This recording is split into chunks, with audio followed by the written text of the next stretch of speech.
నమస్తే, నా పేరు తరణి. వెల్కమ్ టు తులసి 24/7 న్యూస్ కి స్వాగతం.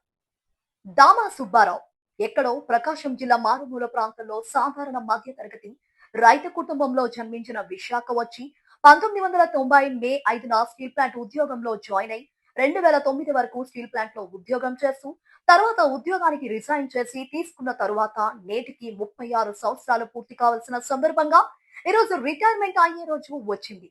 కుటుంబ సభ్యులు, శ్రేయోభిలాషులు, క్షేమం కోరే మిత్రులందరూ కలిసి Visakha steel plant main gate దగ్గరకు వచ్చి కొబ్బరికాయలు కొట్టే కార్యక్రమం చేపట్టడం జరిగింది.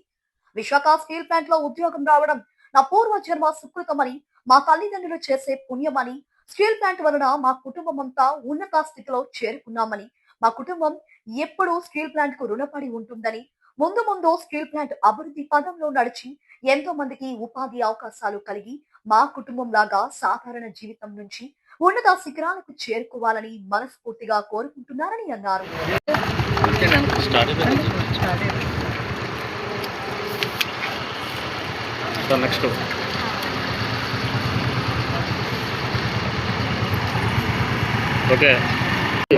ఈరోజు అంటే చాలా విచిత్రమైన రోజు అన్నమాట జీవితంలో.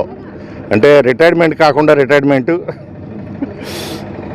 దాదాపుగా అంటే నేను సర్వీస్లో ఉంటే ఈరోజు నాకు రిటైర్మెంట్ పొంది ఉండేవాడిని. నేను 1990 మే 5వ తేదీన విశాఖ స్టీల్ ప్లాంట్లో జాయిన్ అవ్వడం జరిగింది. నేను అంటే దాదాపు 36 సంవత్సరాలుగా ఈ ప్లాంట్ విశాఖపట్నంలో కానీ ఈ ప్లాంట్లో నేను 2009లో రిజైన్ చేయటం అయింది. 2009 వరకు స్టీల్ ప్లాంట్ యొక్క సర్వీస్లో ఉన్నాను. నేను నిజంగా ఈ స్టీల్ ప్లాంట్లో నాకు ఉద్యోగం రావటం నా పూర్వజన్మ సుకృతం, నా తల్లిదండ్రులు చేసిన పుణ్యం. కాబట్టి నేను ఇలా ఈ స్టీల్ ప్లాంట్లో కానీ ఈ విశాఖపట్నంలో ఉండి ఇక్కడ ఉండగలిగాను నేను. ఎందుకంటే దాదాపుగా ఒక మధ్యతరగతి, దిగువ మధ్యతరగతి రైతు కుటుంబంలో జన్మించి ఎక్కడో ప్రకాశం జిల్లాలో వెనుకబడిన జిల్లా నుంచి విశాఖపట్నం వచ్చి దాదాపుగా ఇవాళ ఈ స్టీల్ ప్లాంట్ పుణ్యం అని నేను, నా కుటుంబం, నా భార్య, పిల్లలందరం కూడా చాలా ఉన్నత స్థితిలో ఉండటానికి కారణం ఈ స్టీల్ ప్లాంట్. కాబట్టి ఇవాళ ఈ స్టీల్ ప్లాంట్ రుణం తీర్చుకోవాలనే ఉద్దేశంతో నా మిత్రులందరితోటి, నా దగ్గర నా ఆత్మీయులు, నా సొంత మిత్రులతోటి, నా ఫ్యామిలీతోటి వచ్చి ఇక్కడ ఈ స్టీల్ ప్లాంట్ రుణం తీర్చుకోవాలనే ముఖ్య ఉద్దేశంతో ఇవాళ ఇక్కడికి వచ్చి ఈ కొబ్బరికాయలు కొట్టే కార్యక్రమం తీసుకోవడం జరిగింది.